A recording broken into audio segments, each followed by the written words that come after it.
आज हम पढ़ने वाले हैं threats and security of computer के बारे में। यानी कंप्यूटर में क्या क्या खतरे आ सकते हैं और हम उससे कैसे सुरक्षा पा सकते हैं।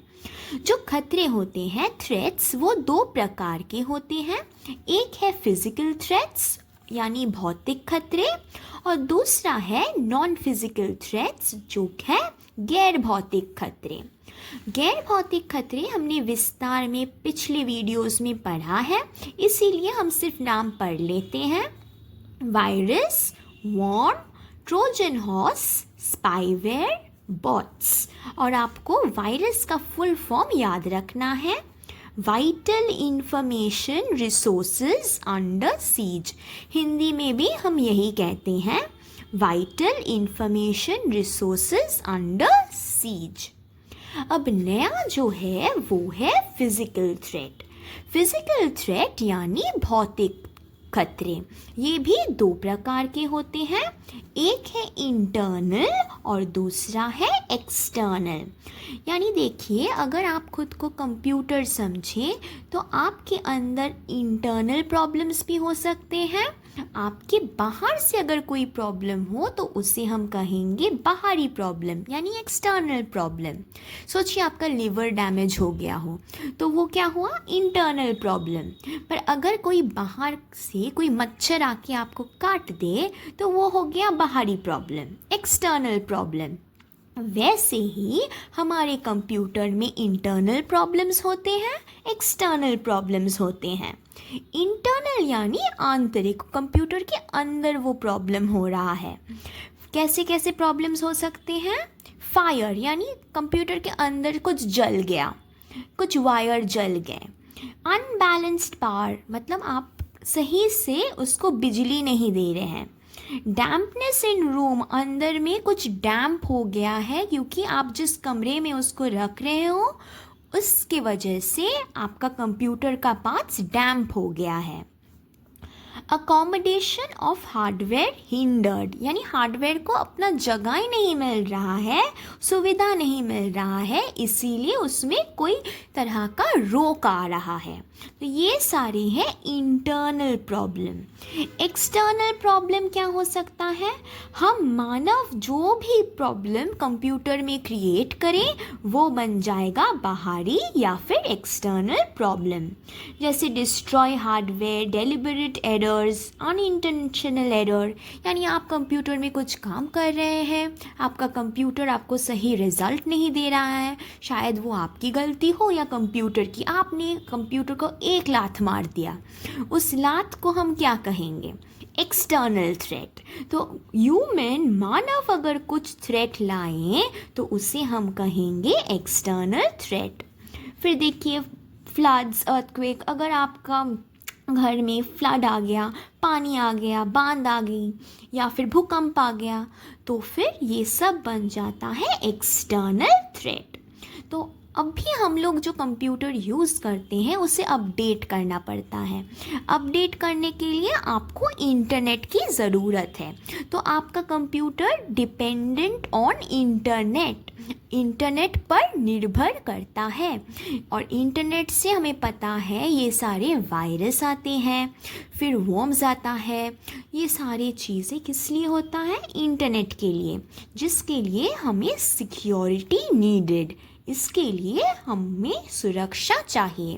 अब हम पढ़ेंगे हम अपने कंप्यूटर में ये सुरक्षा लाएं तो लाएं कैसे। अब हम पढ़ने वाले हैं how to avoid malware. Malware यानी अगर कोई कंप्यूटर में अगर कोई खराबी आ जाए तो हम उससे कैसे बचा सकते हैं, वो खराबी को ही हम मैलवेयर कहते हैं। अपडेट इंटरनेट सिक्योरिटी यानी इंटरनेट को आपको सुरक्षा देना है, आपको हमेशा अपडेट करके रखना है उसे।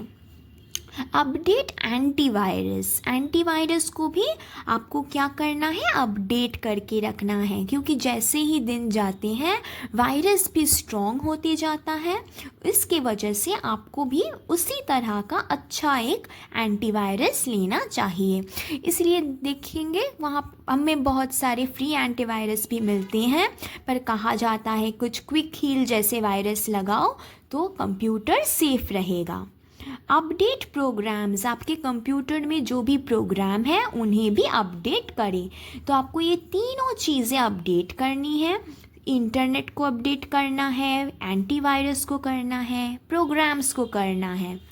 डाउनलोड फ्रॉम ऑथराइज सोर्सेज, मतलब अगर आपको कोई गाना डाउनलोड करना हो, मूवी डाउनलोड करना हो, तो कोई ऑथराइज सोर्स से डाउनलोड करें। जैसे टेलीग्राम में कोई भी लिंक कोई भी कुछ दे दे, वहाँ से आप डाउनलोड ना करें।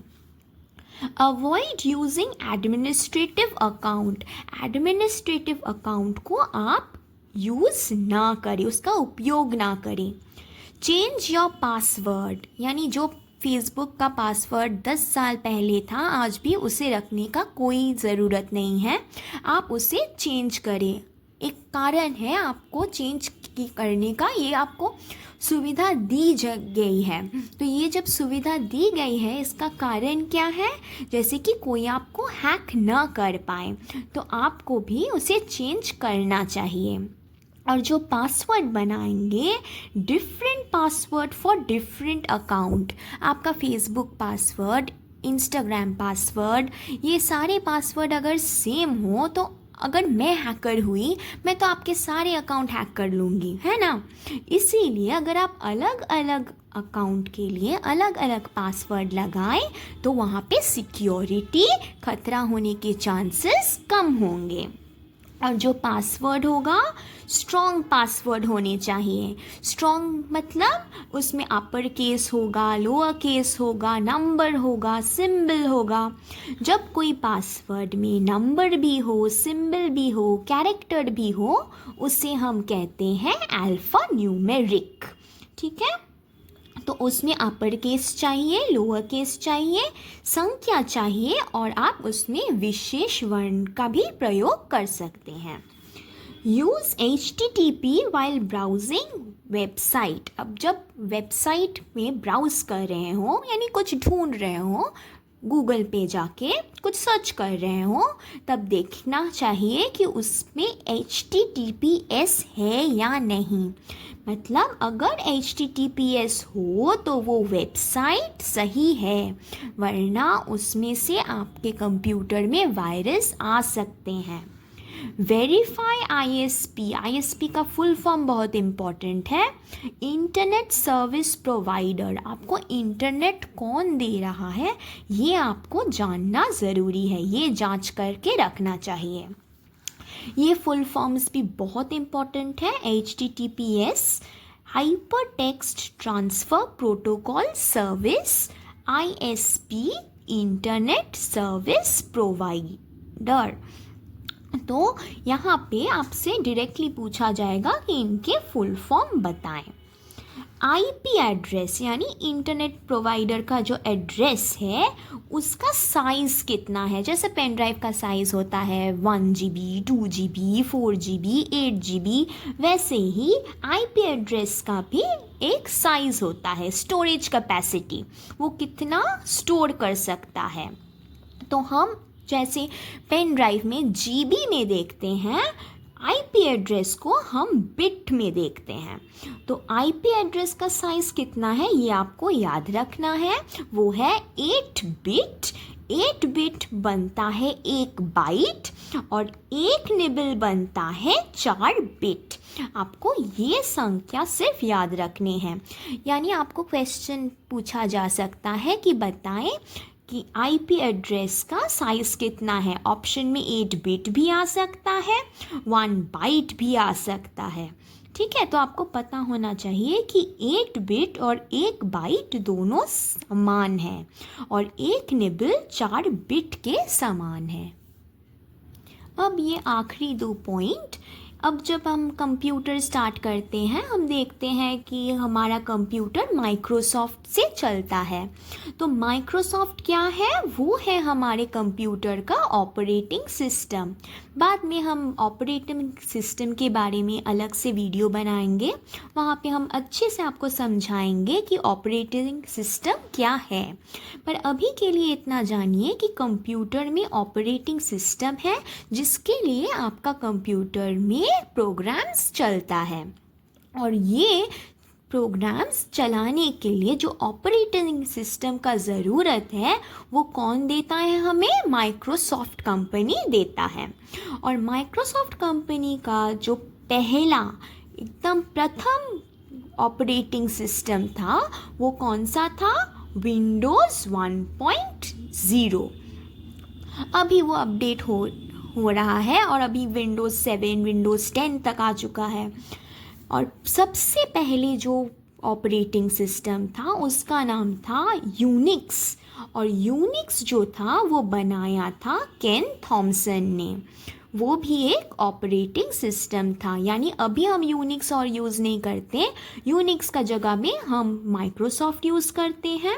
यूनिक्स बनाया था केन थॉमस ने और माइक्रोसॉफ्ट जो हम अभी यूज़ करते हैं उसका फर्स्ट वर्जन था विंडोज़ 1.0। अभी वो अपग्रेड होके विंडोज़ 10 तक आ गया है। ठीक है, तो अब तक के लिए इतना ही। अगर आपको कोई डाउट हो तो आप हमसे पूछ सकते हैं। और हमारे पिछले वीडियोस में वायरस का वीडियो ज़रूर देखिएगा, तो आपको पता चलेगा कि जो नॉन भौतिक खतरे हैं वो कौन से हैं, जो है नॉन फिजिकल थ्रेट्स। तो नेक्स्ट वीडियो तक टाटा।